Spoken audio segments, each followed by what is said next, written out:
Bismillah.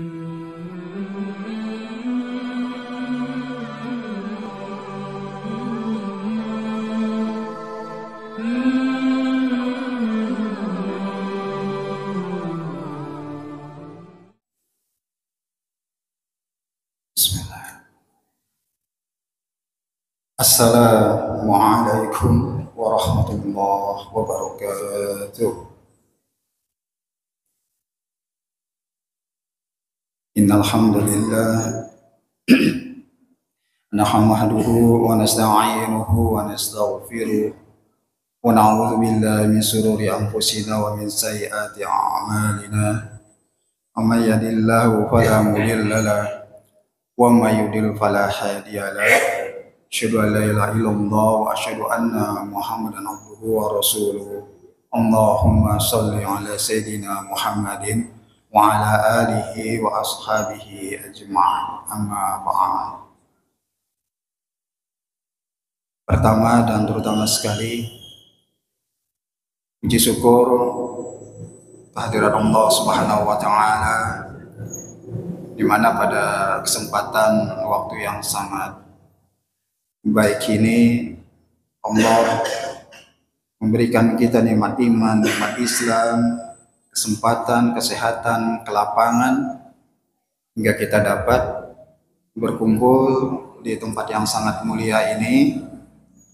Tiada lain apa yang kita niatkan semenjak pagi tadi, bahwa apa yang akan kita lakukan semuanya kita ingin mengharapkan ridho dari Allah Subhanahu wa ta'ala. Mudah-mudahan Allah senantiasa memberikan kepada kita hidayah dan taufiknya kepada kita. Kemudian selawat dan salam tidak lupa kita haturkan kepada junjungan Nabi kita, Nabi Muhammad Sallallahu Alaihi Wasallam, serta keluarga dan para sahabat-sahabat beliau. Allahumma sholli ala sayyidina Muhammadin wa ala alihi wa ashabihi ajma'in. Bapak, para jamaah sholat maghrib, insyaallah kita senantiasa dirahmati dari Allah Subhanahu wa taala. Pada pertemuan malam ini, kajian kita, kami akan mengambil satu ayat dalam surat Al-Ahzab, yaitu di ayat yang ke-35. Surat Al-Ahzab ini adalah surat yang ke-33. A'udzubillahi minasyaitonirrajim. Innal muslimina wal muslimati wal mu'minina wal mu'minati wal qanitina wal qanitati was shadiqina was shadiqati was sabirina was sabirat wal khashi'ina wal khashi'ati wal mutasaddiqina wal mutasaddiqati was shaimina was shaimat wal hafizina furujahum wal hafizati waz zakirina Allaha katsira waz zakirati a'adallahu lahum maghfiratan wa ajran 'azima. Mungkin kalau kita lihat di Al-Quran, ayat ini ayat yang berpasang-pasangan. Kalau dalam bahasa Arab itu ada kalimat muannas, ada kalimat muzakkar, dan kemudian ada kalimat muannas. Innal muslimina wal muslimati. Muslimin itu kalimat muzakkar.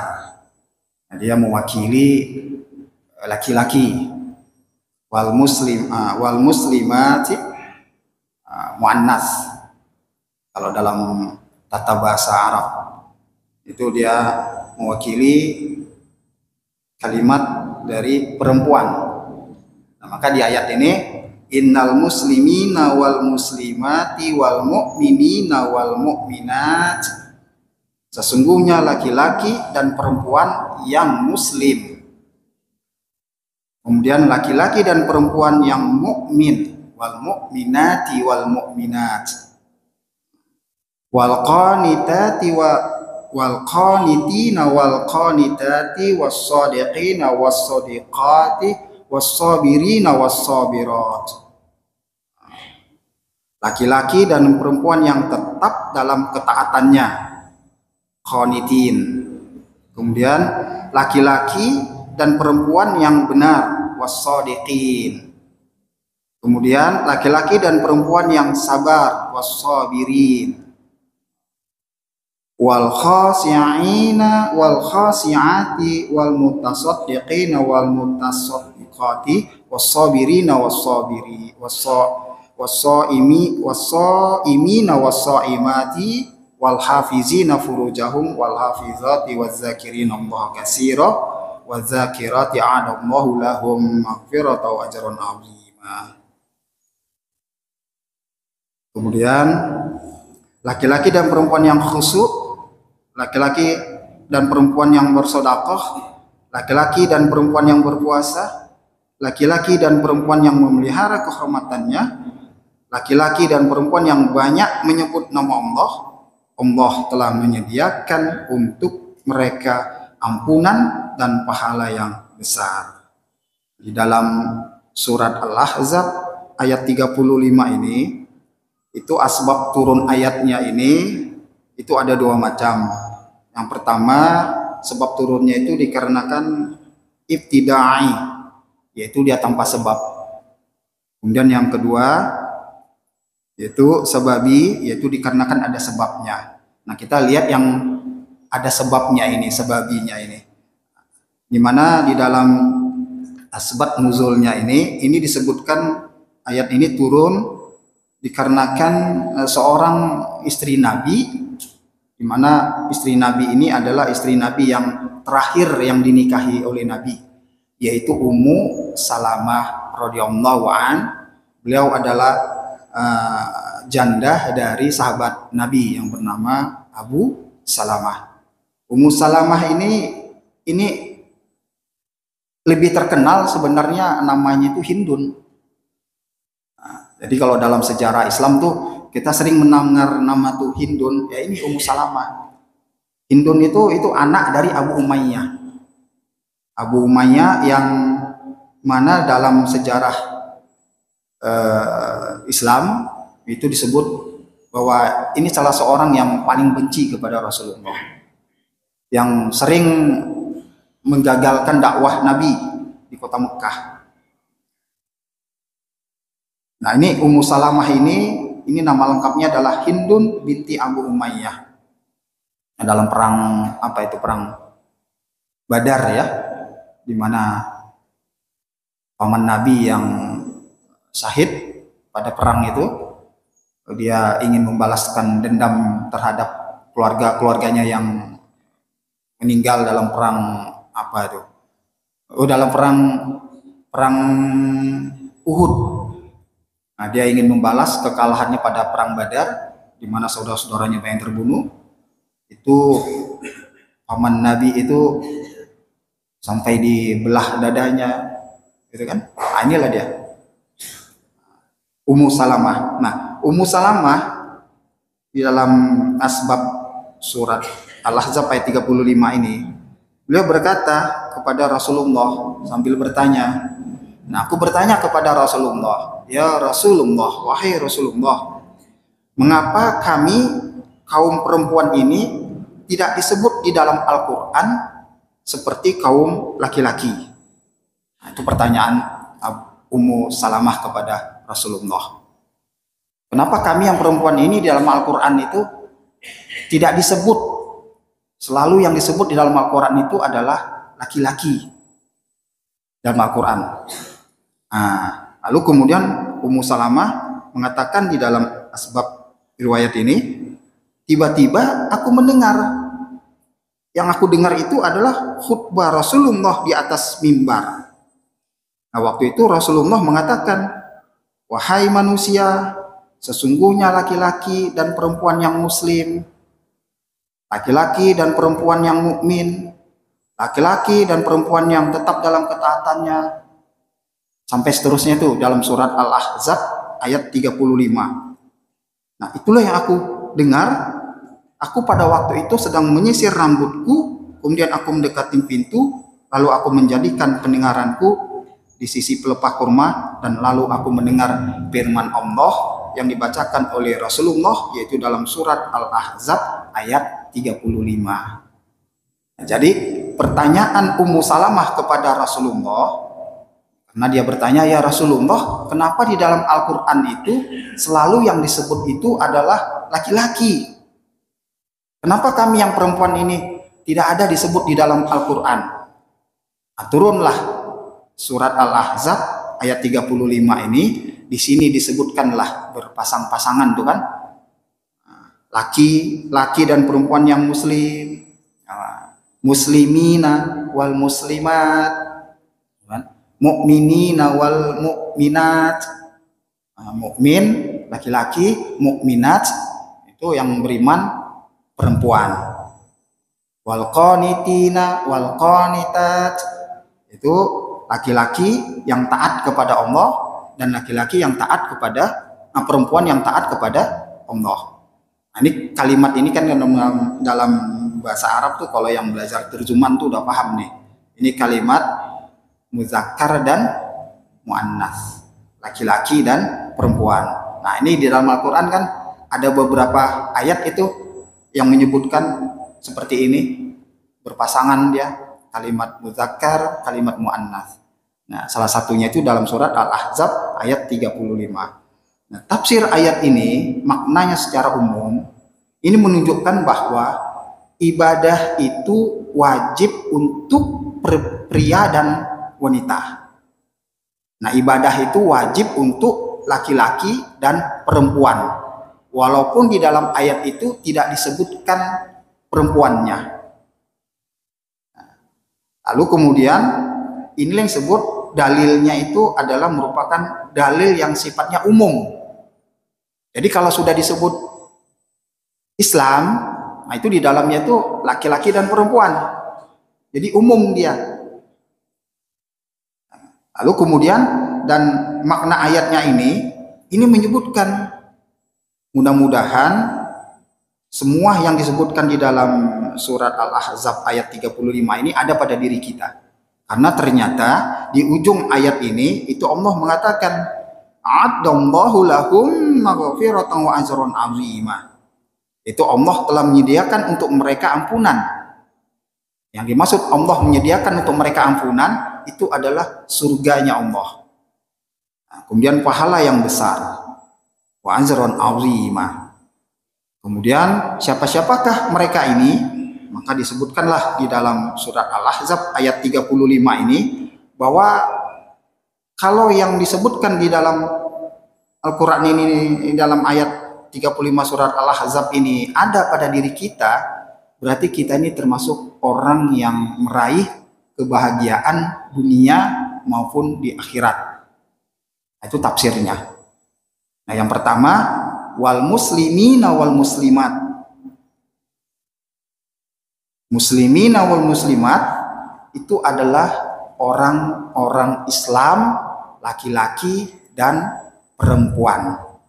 Maka di sini disebutkan Islam itu menjadi agama yang memang sejak lahir kita bawa, maka sampai ke liang kubur pun Islam itu masih melekat pada diri kita. Jangan kemudian Islam itu rusak hingga kemudian orang itu menjadi murtad, maka hilanglah kunci kebahagiaan dia di dunia maupun di akhirat kalau dia sudah murtad. Maka kunci yang pertama itu Islam, karena Islam itu adalah agama yang diridhoi Allah Subhanahu wa Ta'ala. Maka sampai akhir hayatmu, dalam tafsirnya ini disebutkan, jangan kau lepaskan keislamanmu itu. Nah, nanti akan beda tuh siapa yang disebut orang Islam dan siapa orang yang beriman. Nah, kunci yang pertamanya itu Islam. Lalu kemudian kalau yang disebut dengan orang Islam itu dia harus ada amalannya yang nampak. Jadi dia bukan hanya sekedar Islam sudah begitu saja, tidak. Harus ada amalan yang nampak. Nah, amalan yang nampaknya itu itu yang pertama sekali itu syahadat. Syahadatnya itu harus dijaga. Itu amalan yang nampak tuh. Lalu kemudian sholatnya, puasanya, zakat, dan haji. Ini adalah amalan yang nampak yang harus melekat pada setiap diri orang Islam. Kenapa? Karena inilah jawaban Rasulullah SAW pada saat ditanya oleh malaikat Jibril. Jadi pada saat malaikat Jibril alaihissalam beliau mendatangi Rasulullah mengatakan jawabannya itu orang muslim itu adalah orang yang bersyahadat, lalu kemudian dia sholat, puasa, menunaikan zakat, lalu kemudian menunaikan ibadah haji. Nah, inilah yang disebut dengan rukun Islam. Nah, rukun Islam itu pondasi. Jadi kalau pondasinya itu rusak seperti rumah, berarti kekuatan rumah itu sangat lemah sekali. Bisa-bisa kena angin yang kencang, bisa roboh. Begitulah keislaman seseorang. Ketika dia berislam, tapi dia tidak beramal, maka pondasinya itu sangat lemah sekali. Maka kita jaga hati-hati kita, jangan sampai keislaman kita itu rusak, lalu kemudian orang itu menjadi murtad. Kalau dia sudah menjadi murtad, keluar dia dari agama Islam, salah satu kunci kebahagiaannya untuk hidup di dunia maupun di akhirat hilang. Dan kunci pertamanya itu ternyata rupanya Islam. Innal muslimina wal muslimat. Sesungguhnya orang-orang Islam yang laki maupun Islam yang perempuan, nah itu yang pertama. Lalu kemudian yang kedua, wal mu'minina wal mu'minat. Laki-laki yang beriman, wal mu'minat, dan perempuan-perempuan yang beriman. Nah, ini yang kedua. Maka Allah mengatakan di dalam Al-Quran seperti ini, dan maupun di dalam hadis-hadis sahih yang lain, itu mengatakan bahwa orang yang beriman ini itu adalah orang yang mempunyai keimanan di dalam dirinya itu, dia beriman kepada Allah. Tuhanku adalah Allah. Itu tertanam di dalam dadanya, kalbunya. Dia percaya tuh ada malaikat. Beriman kepada kitab-kitab, lalu kepada para nabi dan rasul, hari kiamat, lalu kemudian qada dan qadar Allah. Nah, ini yang disebut dengan rukun iman. Nah, di dalam surat Al-Ahzab ayat 35 ini, wal mu'minina wal mu'minat, itu Imam Ibnu Katsir rahimahullah, beliau itu mengatakan bahwa ayat ini menunjukkan bahwa iman itu berbeda dengan Islam.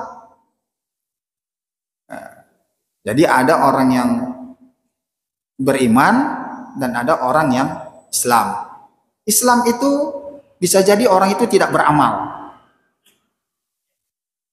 Tapi kalau orang beriman itu orang yang beramal. Maka di dalam tafsirannya ini disebutkan ketika seseorang itu sudah beriman kepada Allah Subhanahu wa taala, maka apa-apa yang diperintahkan Allah di dalam Al-Quran maupun apa-apa yang dilarang untuk didekati maupun dilakukan di dalam Al-Quran, itu merupakan kewajiban maupun larangan yang harus dia taati. Itulah orang yang beriman. Berarti dia taat, berarti dia beriman kepada Allah. Setiap perintah maupun larangan dia ikuti. Lalu kemudian juga apa-apa yang disampaikan oleh Rasulullah di dalam hadis-hadis sahihnya pun demikian. Itulah yang disebut dengan beriman kepada para nabi dan rasul. Nah, maka di dalam kehidupan kita dalam sehari-hari ini, iman kita ini selalu diuji. Terkadang iman kita itu bertambah dan bisa jadi iman kita itu pun berkurang. Maka pupuklah setiap hari iman kita itu dengan amalan, agar iman kita itu tetap dia kokoh, tidak tergoyangkan, lalu kemudian menjadikan diri kita itu orang yang istiqomah. Nah, ini yang kedua. Jadi yang pertama tadi, innal muslimina wal muslimat, itu orang-orang laki-laki yang Islam dan perempuan yang Islam. Yang kedua, laki-laki yang beriman dan laki-laki yang perempuan yang beriman. Sudah dua kuncinya. Nah, ini disebutkan. Apakah ini sudah ada pada diri kita? Insya Allah sudah. Kita orang yang berislam, kita orang yang beriman. Insya Allah ada pada diri kita. Nah, kemudian yang ketiga, wal qanitina wal qanitat. Ya, Allah menyebutkan wal qanitina wal qanitat itu dalam Al-Qur'an itu artinya laki-laki yang tetap dalam ketaatannya dan perempuan yang tetap dalam ketaatannya. Nah, asal katanya itu kalau sering kita dengar itu kunut, nah itu masih satu akar kata dengan qanitin sama qanitat. Kunut tuh artinya itu yang paling banyak ya, itu artinya itu melaksanakan ibadah, lalu kemudian artinya juga lama membaca Al-Quran, lalu kemudian berdoa, berzikir, khusyuk dan diam pada saat ibadah. Ini dijelaskan di dalam hadis Sahih Bukhari, pengertian dari kunut itu tadi. Nah, ternyata rupanya qanitina wal qanitat ini merupakan kewajiban yang harus ada pada setiap diri orang Islam yang beriman. Jadi kalau dia sudah Islam, beriman, lalu kemudian yang ketiga, dia wajib mempunyai sifat kunut itu tadi, qanitin, yaitu sifat taat kepada Allah. Itulah yang disebut dengan sami'na wa ata'na. Apa yang disampaikan di dalam Al-Quran, ketika itu ada perintah, kerjakan. Lalu kemudian ada larangan. Larangan itu tinggalkan dan jauhkan. Nah, maka di sini qanitina wal qanitat itu adalah laki-laki yang taat kepada Allah dan perempuan yang taat kepada Allah. Ini merupakan termasuk kunci seseorang itu meraih kebahagiaan dunia maupun di akhirat. Nah, jadi sudah ada berapa tuh? Sudah ada 3 ya. Muslim, mukmin, dan qanitin.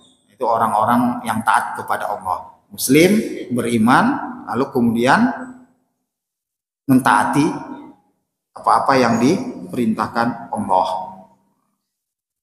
Kemudian di dalam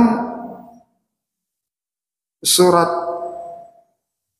Al-Baqarah ayat 238 ini sebagai contoh bagaimana seseorang itu taat kepada Allah. Wa qumu lillahi qanitin. Berdirilah untuk Allah dalam sholatmu dengan khusyuk. Nah, ini ketaatan kita kepada Allah itu digambarkan di sini di dalam tafsirnya itu bukanlah ketaatan yang hanya ketaatan yang biasa-biasa saja, tapi ketaatan kita kepada Allah itu ketaatan yang sami'na wa ata'na. Dan ketika kita sholat itu, sholatnya itu bukanlah sholat yang hanya sekedar menggugurkan kewajiban kita, tapi sholatnya itu adalah sholat yang khusyuk. Nah, ini yang perlu kita belajar. Kita ini untuk khusyuk sholat kita ini kan sampai sekarang pun kita masih belajar kita bagaimana supaya sholat kita khusyuk. Nah, ini di dalam Al-Quran surah Al-Baqarah ayat 238. Jadi ketika engkau disuruh oleh Allah Subhanahu wa Ta'ala untuk berdiri untuk sholat, maka sholatlah engkau itu dengan keadaan yang khusyuk. Jadi bukan hanya sekedar menggugurkan kewajibannya, mengerjakan sholat, tapi juga sholatnya sholat yang khusyuk. Lalu kemudian disebutkan lagi kelanjutannya, was-shadiqina was-shadiqat. Ibnu Katsir rahimahullah di dalam kitab tafsir Ibnu Katsirnya, beliau berkata bahwa was-shadiqina was-shadiqat, jujur dan benar itu adalah perangai terpuji. Oleh karena itu, para sahabat tidak pernah bohong pada zaman jahiliyah dan tidak pula setelah mereka masuk Islam. Jujur adalah tanda orang itu memiliki iman, sebagaimana tanda orang munafik adalah dusta. Barang siapa yang jujur dan berlaku benar, akan selamatlah dia. Nah, yang keempat ini disebutkanlah laki-laki yang jujur dan perempuan yang jujur. Nah, jujur di sini termasuk di dalamnya itu adalah dalam hal perkataan. Dan Ibnu Katsir di sini menggambarkannya bahwa was-shadiqina was-shadiqat itu kebalikan dari orang yang memiliki sifat munafik. Jadi orang yang memiliki sifat munafik itu ketika dia berkata dia berbohong, berdusta, satu di antaranya. Maka orang yang jujur itu ketika dia berkata, perkataannya itu mengandung kebenaran. Perkataannya itu adalah perkataan yang jujur. Dan itu sudah ditunjukkan oleh para sahabat-sahabat Rasulullah SAW pada zaman jahiliyah maupun setelah mereka beriman. Jadi tanda seseorang itu beriman, maka orang itu mempunyai sifat jujur. Lawan dari orang yang tidak memiliki iman itu adalah orang munafik. Maka setiap perkataannya itu selalu ada mengandung unsur dusta. Nah, maka dalam hal ini jujur itu merupakan perkara dalam hal menjaga ucapan kita, lisan kita,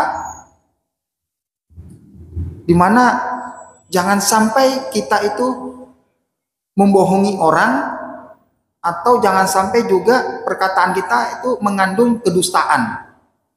Dan kedustaan yang paling fatal sekali itu adalah berdusta atas nama Allah dan Rasulnya. Itu yang paling bahaya.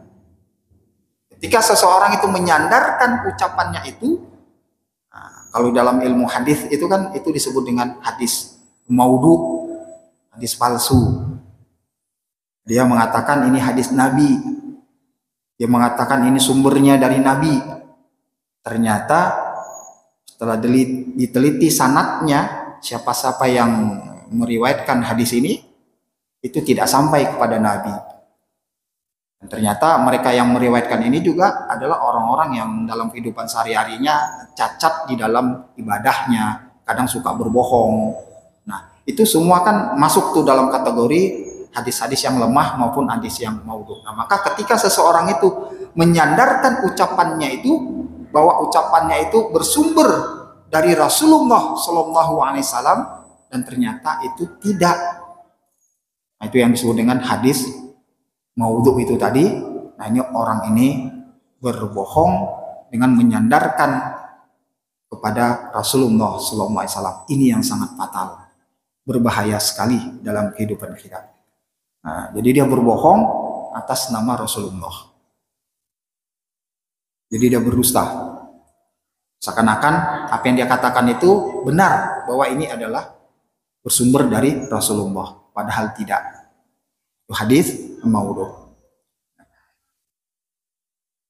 Di dalam hadis riwayat Tirmizi, di mana Rasulullah SAW beliau bersabda, da' ma yuribuk ila ma la yuribuk fa inna sidqa tumaninatu wal kazibu riba. Tinggalkan sesuatu yang meragukan kepada hal yang yakin. Sesungguhnya jujur itu sesuatu yang menenangkan jiwa, sedangkan dusta itu hal yang menggelisahkan. Ini Rasulullah itu sudah mengingatkan kepada kita agar jangan sampai dalam perkataan kita itu ada sesuatu yang menjadikan kita itu gelisah dikarenakan ada kedustaan yang kita ucapkan. Karena orang yang berbohong itu selalu nanti di dalam hidupnya itu membawa sesuatu yang membuat hidupnya itu gelisah dikarenakan ada kebohongan pada dirinya. Nah, orang kan sekarang ini Pak paling banyak itu bersosmed itu ya, paling banyak itu suka menutupi hal yang sebenarnya. Artinya banyak kebohongan hanya untuk sesuatu yang memang tujuannya apa gitulah. Apalagi di sosmed sekarang itu kalau kita pegang gadget itu ada lagi sekarang itu udah ada aplikasi AI itu semua. Apapun di situ sudah bisa diracik, mau diapakan pun di situ bisa. Nah, jadi hal-hal yang seperti ini pun menyampaikan kepada kita kebohongan orang itu, orang yang mau berdusta itu pun sekarang sudah tidak hanya dengan lidahnya saja. Kalau orang dulu mengatakan lidahmu itu harimaumu, itu kan mulutmu itu harimaumu. Tapi sekarang itu jempolnya udah. Nah, itulah. Ini perkembangan zaman sudah kan. Jadi mulutnya diam, tapi lidahnya jahat. Jarinya jahat. Lidahnya diam, mulutnya tertutup, tapi jarinya jahat bersosmed. Nah, sampai-sampai pun perkara-perkara yang apapun, kebohongan segala macam tuh ditutup-tutupi. Nah, itulah sekarang tuh. Mau pakai aplikasi apapun bisa itu kan kalau di gadget itu. Nah, ini berbahaya sekali Bapak. Nah, ini kita jaga. Karena wassadiqina wassadiqat.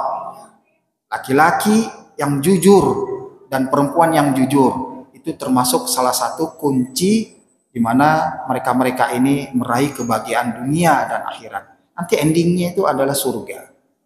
Nah, mudah-mudahan ini ada pada diri kita. Belajar kita. Artinya sekarang ini kalaupun kita sudah bisa menahan lidah kita, menahan mulut kita, karena Rasulullah kan di dalam hadis itu mengatakan lebih baik diam, gitu kan? Kalau kamu nggak terlibat, jangan sampai terlibat kepada hal-hal yang bikin orang terzolimi dengan ucapanmu, tersakit hati nanti dengan ucapanmu, maka Rasulullah mengatakan auliyasmut, maka diamlah engkau. Nah, kita yang baik kan diam. Nah, kita udah turutin itu, diam. Tapi nili jempol nggak bisa diam. Jempol kita nggak bisa diam. Sampai mau tidur pun kita masih megang gadget kita itu. Nih, jempol nih terus. Nah, begitu. Bangun tidur nanti subuh. Saya yakin Pak. Ya kalau saya jujur aja Pak. Pasti kita kalau bangun subuh itu yang pertama sekali kita cari pasti HP. Jujur ya Pak ya? Benar nggak Pak? Pasti. Nah, bukan yang dilihat tuh cari apa gitu. Pasti yang pertama sekali dicari itu HP. Nah, syukur kalau pas bangun tidur itu dilihat HP, oh nih jam berapa? Oh mengingatkan kita mau sholat subuh. Nah, yang terlalaikan itu bersosmed lah dia. Nah, itu yang bahaya sekali itu, sampai hilang waktu subuhnya. Nah, gitu Pak. Nah inilah. Jadi kan ini bagi kita kan ujian. Kita sudah mengikuti apa kata Rasulullah, auliyasmut, diam saja engkau. Daripada engkau nanti berkata sesuatu yang menjolimin orang, tersakiti namanya orang, ya sudah diam, kita diam. Nah, tapi jempol kita nggak bisa diam, jari kita nggak bisa diam, gadget sambil seperti itu. Nah nih, maka ini mudah-mudahan kita ada tetap menjadi orang yang wassadiqin wassadiqat, laki yang jujur dan maupun perempuan yang jujur. Lalu kemudian yang berikutnya wassabirina wassabirat, itu laki-laki yang sabar dan perempuan yang sabar. Nah, ini dalam hadisnya di dalam salah satu tafsirnya ini disebutkan bahwa bersabarnya hati bila tidak mengeluh dan tidak putus asa, Bersabarnya lisan tidak marah dan mengadu. Sedangkan bersabarnya anggota badan tidak menampar pipi dan menyobek saku bila kena musibah. Nah, dan inilah yang disampaikan oleh Ibnul Qayyim Az-Zauziyah rahimahullah di dalam kitab Fathul Majidnya ketika beliau menafsirkan was-sabirina was-sabirat. Jadi sabarnya hati itu nggak ngeluh. Nah, orang yang mengeluh itu kan termasuk orang yang berputus asa, itu kan sedikit-sedikit ngeluh. Yang parahnya itu kalau dia ngeluh, dia mengadunya bukan kepada Allah. Nah, itu bisa merusak iman seseorang. Dia mengeluh karena kehidupan dunianya itu selalu dalam keadaan yang tidak baik. Sehingga kemudian dalam kehidupannya itu apa saja yang dia terima itu selalu dikeluhkannya. Nah, maka dalam hal ini jadikan diri kita itu bersabar untuk menahan sesuatu agar kita itu jangan mengeluh atau jangan banyak mengeluh. Itu dalam perkara hati. Lalu dalam perkara lisan itu jangan mudah kita itu menjadi orang yang marah dan jangan mudah kita itu menjadi orang yang suka mengadu. Mengadu ini artinya di dalam tafsir ini hanya dikarenakan kita menyampaikan sesuatu kepada orang, di mana yang kita sampaikan itu sifatnya untuk mengadu domba atau mengadu, yang tadinya hanya perkataannya hanya satu, akhirnya menjadi 1000, itu kan muncul gibah di dalamnya itu, dan akhirnya terjadilah fitnah, dan kemudian dalam hal ini terjadilah putusnya silaturahmi seseorang. Maka dalam hal ini yang pertama itu disebutkan sabarnya lisan itu, jangan kita itu menjadi orang yang marah, lalu kemudian jangan kita suka mengadu. Lalu sabarnya anggota badan itu ketika ada musibah, jangan seperti orang Syiah ya, itu suka melukai anggota badannya, terutama dalam perkara perayaan Karbala itu kan mereka sampai anggota badannya itu, merusak anggota badannya, memukul-mukul, nggak boleh. Nah, itu kebiasaannya orang-orang Yahudi dulu tuh seperti itu. Jadi ketika ada musibah itu menampar-nampar pipi mereka, akan merobek-robek sakunya, merobek bajunya. Nah, ini dalam Islam disebutkan di sini, jadikan sabar anggota badanmu itu dengan cara ketika ada musibah jangan memukul-mukul anggota tubuhmu. Tunjukkan sabar kita itu dengan cara yang tenang. Jangan menampar atau merusak anggota tubuh kita. Bahkan sampai merobek-robek baju atau saku. Jangan sampai. Inilah yang disebut dengan sabar oleh Ibnu Qayyim Az-Zauziyah. Nah, mudah-mudahan sabar ini pun ada pada diri kita. Karena sabar ini jaminan Allah itu adalah pahala yang tidak terputus. Jadi ketika seseorang itu terkena musibah, itu sabarnya orang yang terkena musibah itu pahalanya terus ngalir, Pak. Pahalanya terus ngalir. Tuh. Maka ketika kita terkena musibah, jadikan diri kita itu menjadi orang yang sabar. Nah, ini yang dapat kami sampaikan. Ini ada 10 ini kalau di dalam surat Al-Ahzab ini, di mana banyak para ulama tafsir menyebutkan yang 10 ini merupakan kunci kebahagiaannya dunia dan akhirat, di mana orang yang melakukannya itu dijamin Allah masuk surga dan bebas dari neraka. Jadi kita baru sampaikan 5. Yang pertama Islam, beriman, tetap dalam ketaatannya, lalu kemudian jujur, dan yang kelima tadi adalah sabar. Mudah-mudahan di lain waktu nanti dapat kita lanjutkan apa yang kami sampaikan ini. Mudah-mudahan menjadi muhasabah bagi diri kita semua, terutama kami. Mudah-mudahan bermanfaat bagi kita. Afwan minkum. Kita tutup kajian kita pada malam hari ini dengan membaca doa kafaratul majlis. Subhanakallahumma wa bihamdika astaghfiruka wa atubu ilaik. Assalamualaikum warahmatullahi wabarakatuh.